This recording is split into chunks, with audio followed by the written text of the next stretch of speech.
Okay, so here's another figured bass. This one I've given you the starting voicing, and as always, we're going for smoothest possible voice leading. Okay, so we're in the key of G minor. So this is the 1 chord. Right here with the 8 going to the 7, this means that this starts out as a triad and we have a passing 7th on the 2nd 8th note in the chord. The sharp here by itself means the 3rd above the bass is raised a half step.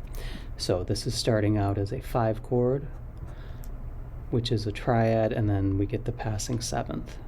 Okay, so smoothest voice leading, we want to always approach that chromatically altered leading tone by step, preferably half step. And we're going to pick up our A right here. We can keep our D common tone. And then that D will be our 8 going to 7. That's the 8 above here. That's going to step to C, giving us a D7 chord in this spot.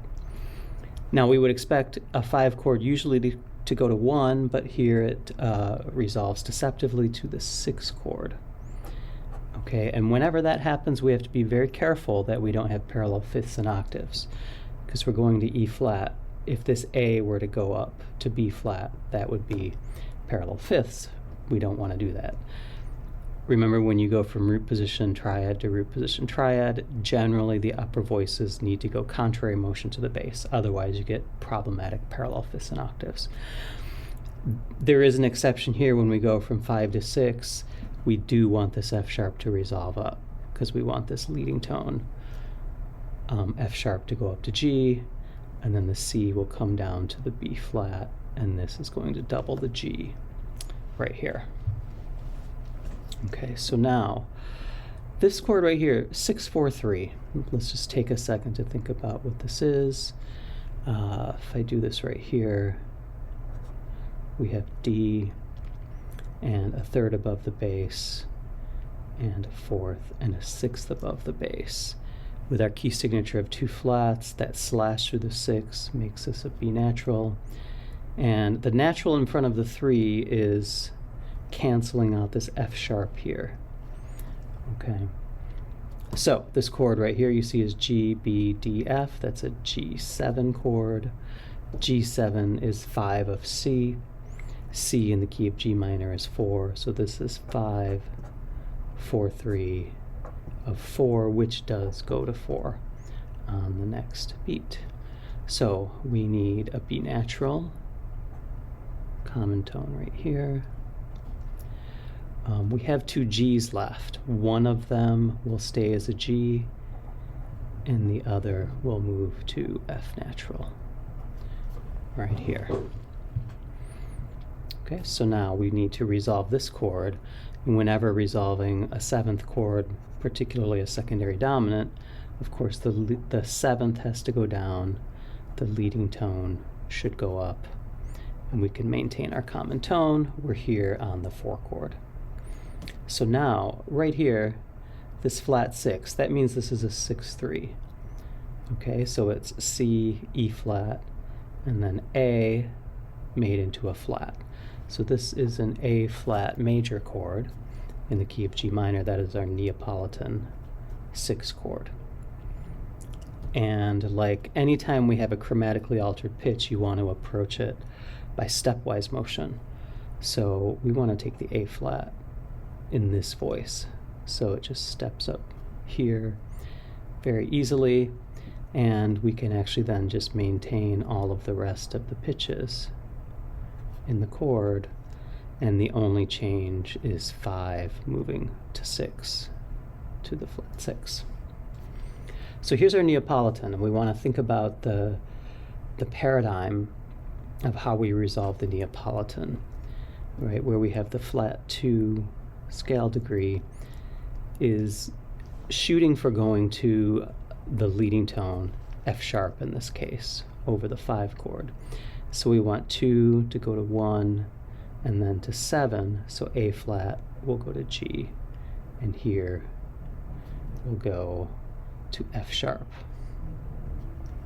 Okay, now this chord is C sharp in the bass, and it's a 7th chord, so I can stack these up. With our key signature, we need the B flat. And this sharp here doesn't mean we put a sharp on the 3rd above the bass. It means we take the note that's a 3rd above the bass and raise it a half step. Diatonically, that would be an E flat, so this is going to be an E natural right here. And then we can put in our B flat right here. So now this is a C sharp, E, G, B flat chord. That's a C sharp, fully diminished 7 chord, which is a 7, diminished 7 of 5, which again moves to our 5 triad with a passing 7th on it. So our C sharp leading tone resolves up, the 7th resolves down, this G resolves to F sharp, and then we'll pick up the extra D to double our 5 chord right there. The 8 goes to 7, passing 7th. And this last chord has some stipulations on it. So do you remember how when we have D, F sharp, A, C, that is a complete 5/7 chord.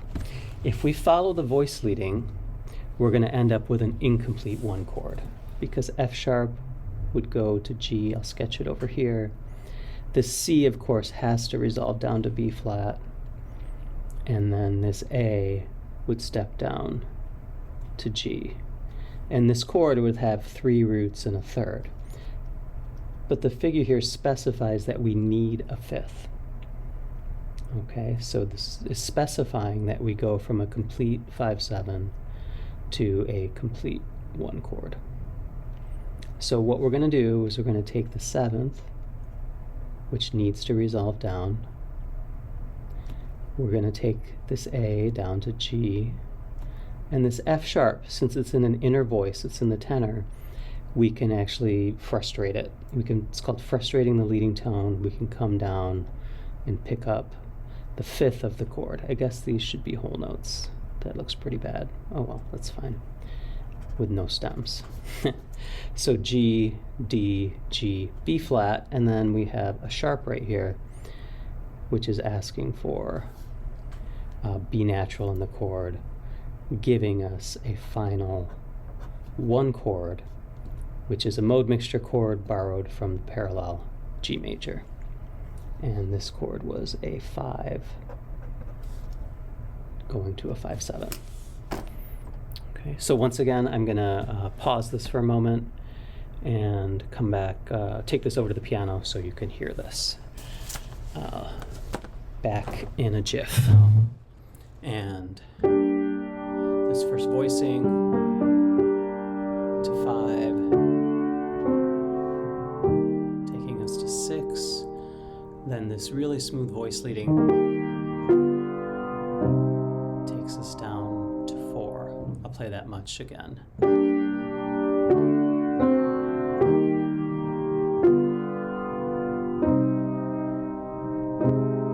Becomes the Neapolitan, 7 diminished 7 of 5, and then a major 1 chord at the end. So again, look at right here we have our standard voice leading where 1 goes to flat 2, passes through G down to the leading tone, and then normally the leading tone would resolve up, but here, because we're going for a complete 1 chord, this is actually just leaping down to the 5th. And we can get away with that when it's in an inner voice, and all we're doing there is prioritizing the better doubling of this chord with 2 roots, a 3rd, and a 5th, over prioritizing the voice leading of the leading tone resolving up by step, but then having 3 roots and a 3rd. I'll play the entire thing one more time.